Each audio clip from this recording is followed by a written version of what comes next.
యొక్క పాలన వినాలి. అటు బకాసులకు నేను ఏ విధంగా ఆహారంగా వెళ్తున్నా స్వామి. అయ్యో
నా సొత్తులను వినాలి, సేద్యము చేయటువంటి సకల భూములను వినాలి.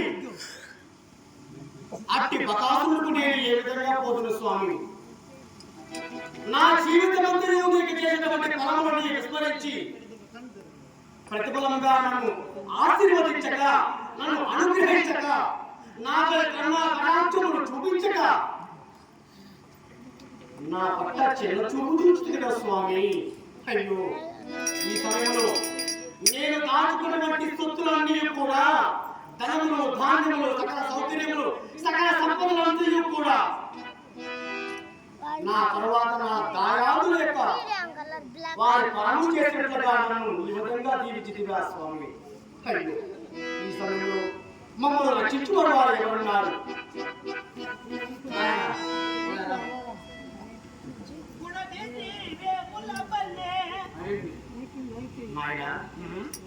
జరిగేది జరగని భగవంతుడు రాసినటువంటి రాతకు తిరుగులేదు. నేటి దినమున ఆ బ్రహ్మదేవుడు బకాసురుడికి ఆహారముగా పోతున్న రాత రాసలేము. అట్టి రాతను చెరుపుటకు ఎవరతరం పోతుంది ఆయన. కాబట్టి ఏదైనా జరగని, జరిగేది జరగని. ఇక నేను పొమ్మంటే నీవు వెళ్ళను అంటున్నావు. నా కుమార్తెకి పెళ్లి చేస్తాను, నీకు నా సొత్తు నీ పనం చేస్తాను. సరే పోతావు కానీ ఇంటి దగ్గర పోయేసి గృహంలో మీ ఎక్కడారైనటువంటి సత్యశీల ఉన్నది, ఆమెకు వివరణ జరిగింది వివరణ చెప్పక నేను అతి శీఘ్రంగా రమ్మన్నానని ఈ యొక్క రచ్చబండకు తీసుకున్నా. ఏం చెప్పద్దు, అతి శీఘ్రముగా బావగారు రమ్మన్నారు అని చెప్పేసి వస్తా ఆ పురుషోత్తమ డబ్బు ఇవ్వాలి మనకు. ఆ డబ్బు పట్టుకుని వచ్చి అడిగినాడు ఇస్తానని చెప్పిన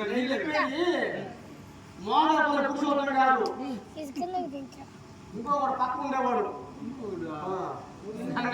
పక్క ఉండేవాడు. వాడి దగ్గర తీసుకుని వచ్చాను. ఆయన పోయేసి ఆది శీఘ్రంగా